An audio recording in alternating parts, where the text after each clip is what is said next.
In this video, I'll start a new chapter, quadratic equations. Quadratic polynomial हम लोगों को already पता है क्या होता है. जिस पॉलिनोमियल का डिग्री 2 होता है उसको क्वाड्रेटिक पॉलिनोमियल बोलते हैं. उसका स्टैंडर्ड फॉर्म क्या होता है? A X square plus B X plus C, जहाँ पर ए बी और सी कोएफिशिएंट है. ये सब हम लोगों को पता है. तो इक्वेशन बनाने के लिए क्या करेंगे? यहाँ पर इक्वल्स टू 0 दे देंगे. तो ये हो गया LHS और RHS, तो बन गया ना लीनियर इक्वेशन. तो क्वाड्रेटिक इक्वेशंस भी बेसिकली लीनियर इक्वेशन ही है जो हम लोग क्लास 8-7 में करते थे, लेकिन वहाँ पर पावर 1 रहता था और यहाँ पर मतलब डिग्री 1 रहता था और यहाँ पर डिग्री 2 रहेगा. So A X square plus B X plus C equals to 0, ये क्वाड्रेटिक इक्वेशन का स्टैंडर्ड फॉर्म है. बहुत ईजी चैप्टर है. तो सबसे पहला क्वेश्चन जो एक्सरसाइज 4.1 में है वो ये है कि check whether the following are quadratic equations. हम 3 सम करके दिखाएंगे, बाकी खुद से करना है. तो इस टाइप का भी क्वेश्चन हम लोग करते थे, चेक करो पॉलिनोमियल है क्या नहीं, या लीनियर इक्वेशन इन 1 वेरिएबल है या नहीं. तो सबसे पहले क्या करेंगे? ब्रैकेट को ओपन करना होगा. तो x होगा पीछे वाला ब्रैकेट के साथ, क्योंकि यहाँ पर कोई आइडेंटिटी नहीं लग रहा, और -3 पीछे वाला ब्रैकेट के साथ. और जब यहाँ ब्रैकेट ओपन होगा तो x into x x square और x into 5x plus 5x. फिर ये इसके साथ होगा 2x स्क्वायर, ये इसके साथ होगा x. -3 होगा तो -6x और -3 इसके साथ होगा तो -3. अब सब चीज़ को एक तरफ कर देते हैं. ये सब्ट्रैक्ट होकर हो जाएगा -5x, 6 बड़ा इसलिए माइनस, और -3. अब ये एक्स स्क्वायर उस तरफ आएगा तो -x स्क्वायर, और प्लस 5x उधर आएगा तो -5x. राइट साइड में 0 हो गया. अब लाइक टर्म्स देखते हैं. तो 2x square minus x square, x square, -5x minus 5x -10x और -3 बच गया. तो यस होगा, क्योंकि यहाँ पर हाईएस्ट पावर क्या आया? 2 आया. तो ये क्वाड्रेटिक इक्वेशन है. अब क्वेश्चन 6 है.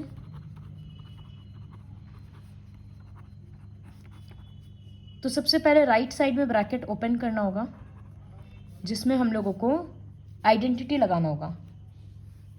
ये a minus B whole square है, तो a square plus B square -2 into A into B. Dot का मतलब इंटू होता है. तो ये हो गया x square plus 4 minus 4x. सब कुछ को उस तरफ लेकर जाएंगे. तो एक्स स्क्वायर उधर गया, 4 उधर गया माइनस, -4x उधर गया प्लस. ये दोनों तो कट गया ना इस बार. यहाँ 3x और 4x 7x हो गया, +1 और -4 -3 हो गया. तो यहाँ तो x का स्क्वायर बचा ही नहीं, तो इसका मतलब ये क्वाड्रेटिक इक्वेशन नहीं है. तो देयरफॉर नो. यहाँ पर ये भी लिख सकते हैं it is a quadratic, no it is not a quadratic, इस तरह से लिख सकते हैं. फिर एक और क्वेश्चन. तो बेसिकली ये बहुत इजी है. अलजेब्रिक आइडेंटिटीज यूज कर करके बस ब्रैकेट ओपन करना है.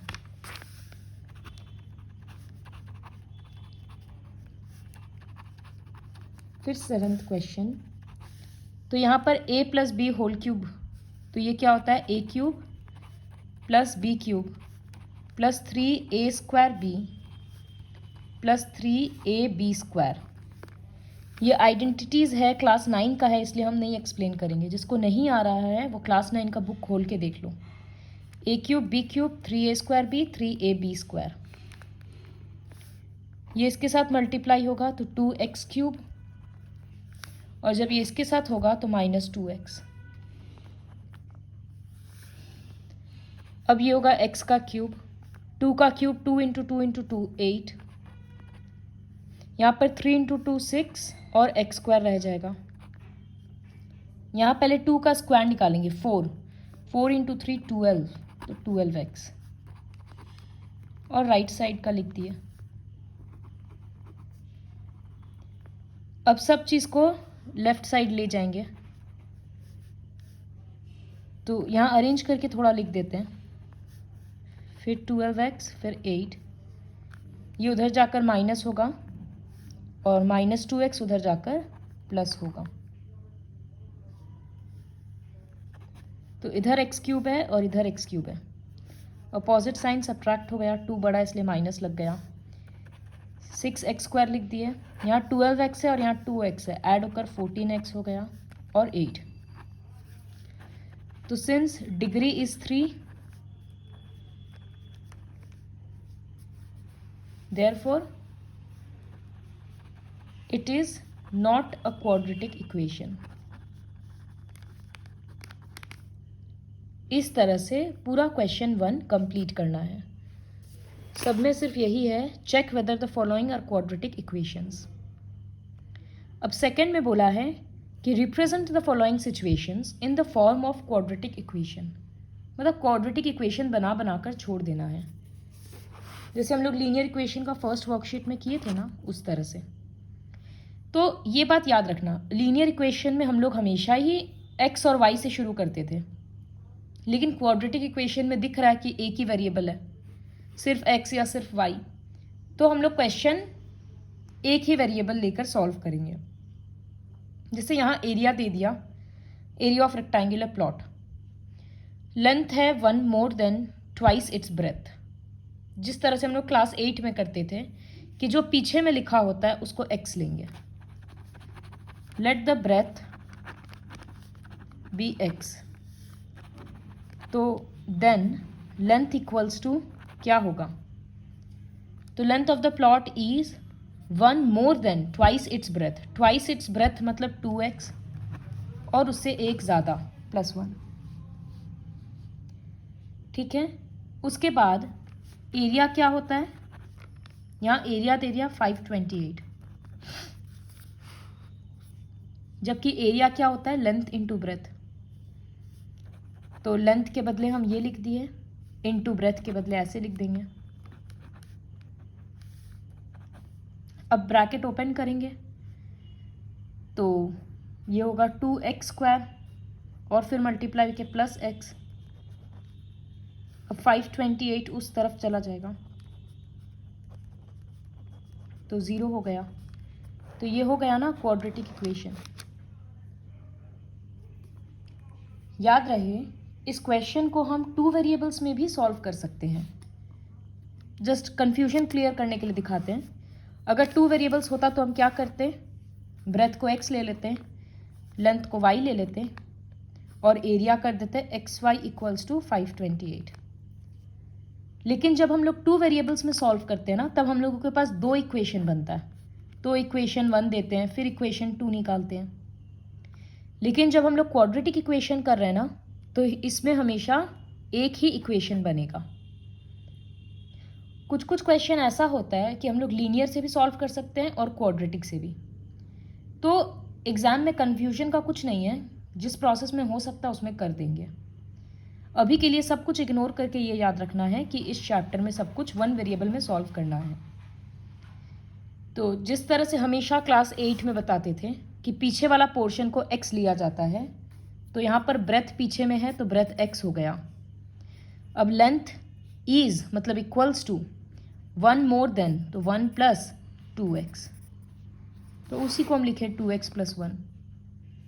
फिर एरिया इक्वल्स टू, तो एरिया के बदले लेंथ इंटू ब्रेथ। तो इसी तरह से सेकेंड क्वेश्चन करते हैं। सेकेंड क्वेश्चन है product of 2 consecutive positive integers. तो कंसेक्यूटिव का मतलब होता है पर। तो हम यहाँ पर अज्यूम करेंगे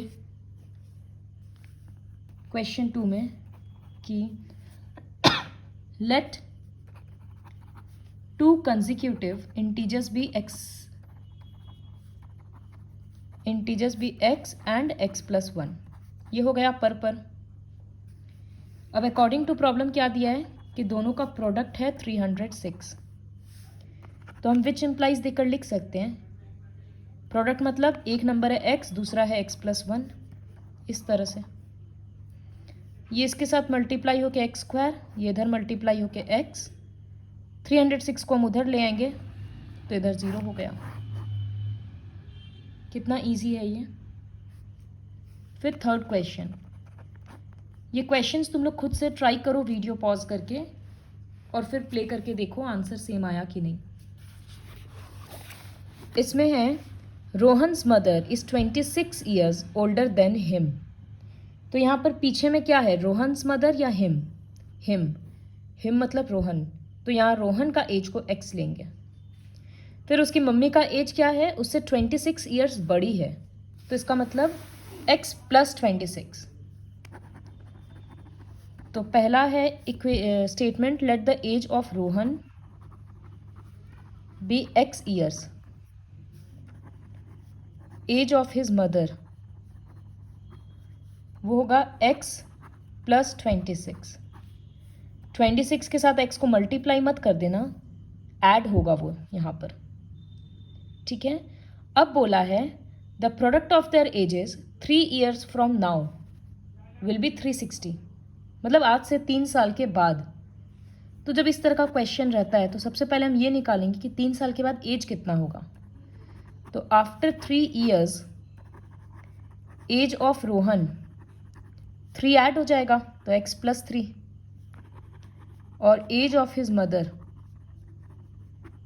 तो मदर का एज पहले है x प्लस 26, अब उसमें 3 ऐड हो जाएगा तो ये बन गया x प्लस 29 ईयर्स। तो 3 साल का हम लोग एज निकाल लिए 3 साल के बाद। अकॉर्डिंग टू प्रॉब्लम क्या बोला है कि 3 साल के बाद दोनों का एज को अगर मल्टीप्लाई करेंगे तो आंसर 360 आएगा। तो इसका मतलब रोहन का एज x प्लस 3 और उसकी मदर का एज x प्लस 29, दोनों को मल्टीप्लाई करेंगे तो ये आ रहा। तो अब मल्टीप्लाई करने के लिए यहाँ ब्रैकेट ओपन करना होगा, तो एक बार x पीछे वाला ब्रैकेट के साथ होगा और एक बार प्लस 3 पीछे वाला ब्रैकेट के साथ होगा। तो ये हो गया x स्क्वायर प्लस 29x, इधर हो गया 3x प्लस 87। फिर अब ये x स्क्वायर इधर ऐड होकर 32x, 360 इधर आकर सब्ट्रैक्ट हो गया और इधर 0। अब इन दोनों को सब्ट्रैक्ट करके इस तरह से लिख दो।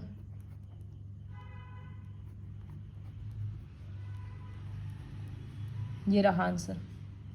तो अभी सिर्फ हम लोग इक्वेशंस बनाकर छोड़ रहे हैं, सॉल्व करना हम लोग नेक्स्ट वर्कशीट में देखेंगे।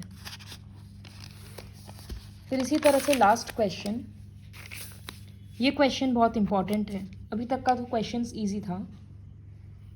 तो यहाँ पर बोला है कि एक ट्रेन 480 किलोमीटर ट्रैवल कर रहा है एक यूनिफॉर्म स्पीड में। अगर उसका स्पीड 8 किलोमीटर पर आवर कम होता तो उसको 3 घंटा ज़्यादा लगता उतना ही डिस्टेंस कवर करने में। तो ट्रेन का स्पीड क्या है? तो जो जिसका आंसर चाहिए होता है उसी को x लेते हैं। तो हम लोग लेंगे let the speed of the train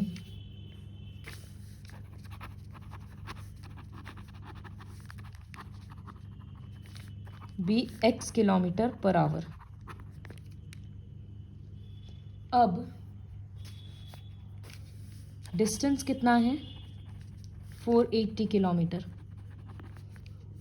तो टाइम कितना होगा, उसको टाइम कितना लगेगा? Speed equals to distance by time.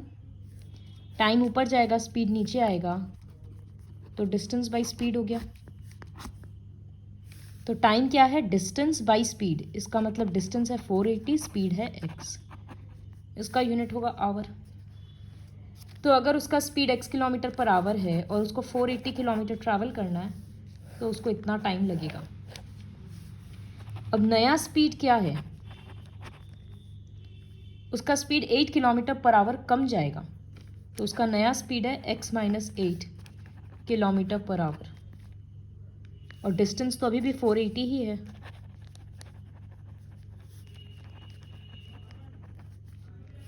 तो न्यू टाइम टेकन ये कितना होगा? Distance by speed. ठीक है, नया टाइम पुराना टाइम निकल गया, अब दोनों के बीच का रिलेशन चाहिए। बोला it would have taken 3 hours more to cover the same distance, मतलब उतना ही डिस्टेंस कवर करने के लिए 3 घंटा ज़्यादा लगेगा। तो इसका मतलब जो नया टाइम है वो पुराना टाइम से 3 घंटा ज़्यादा है। हुआ ना, ये कॉमन सेंस का बात है कि नया स्पीड जब कम जा रहा है तो उसको ज़्यादा टाइम लगेगा। तो जो नया टाइम है वो पुराना टाइम से 3 घंटा ज़्यादा है। तो इक्वेशन तो फॉर्म हो गया, लेकिन अब इसको सबको एक तरफ करना है। तो जनरली जब लीनियर इक्वेशन में होता था तो हम लोग 1/, करके ए बी पकड़ लेते थे। इसमें पहले वेरिएबल को एक तरफ करेंगे, तो इसको उधर ले गए। अब न्यूमरेटर में दोनों जगह 480 है तो कॉमन लेंगे। यहाँ हो गया 1/, ये बीच का माइनस, और ये हो गया 1/x। कॉमन लिए ताकि कैलकुलेशन इजी हो जाए। अब क्या होगा, यहाँ एलसीएम आएगा, तो दोनों ही टर्म हमको कॉमन लेना पड़ेगा फैक्टर में। इस तरह से इसको स्क्वायर ब्रैकेट कर देते हैं। अब यहाँ x - 8 है तो ऊपर में x मल्टीप्लाई होगा, और यहाँ ऑलरेडी x है तो यहाँ ब्रैकेट में x - 8 रहेगा। जब ब्रैकेट ओपन होगा तो ये -x और +8 बन जाएगा। तो हम लिख रहे हैं -x और +8, और नीचे में ऐसा था और इस साइड में 3 है, ये दोनों कट गया तो ऊपर में क्या बचा, 480 बाहर में है ही, यहाँ 8 बचा, और नीचे में x एक बार इसके साथ मल्टीप्लाई होगा x², x एक बार इसके साथ होगा 8x। अब ये दोनों ऊपर, ये 8 और 8 कट मत कर देना क्योंकि यहाँ माइनस है तो ऐसे कट नहीं होता है। तो अब ये 480 और 8 ऊपर में मल्टीप्लाई हो जाएगा तो 3840। तो अब तो पता है ये क्रॉस मल्टीप्लाई हो जाता है।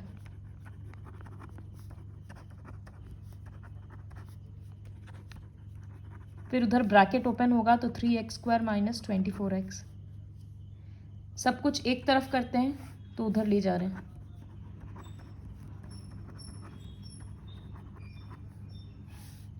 अब पूरा इक्वेशन को उल्टा करके लिख दे रहे हैं।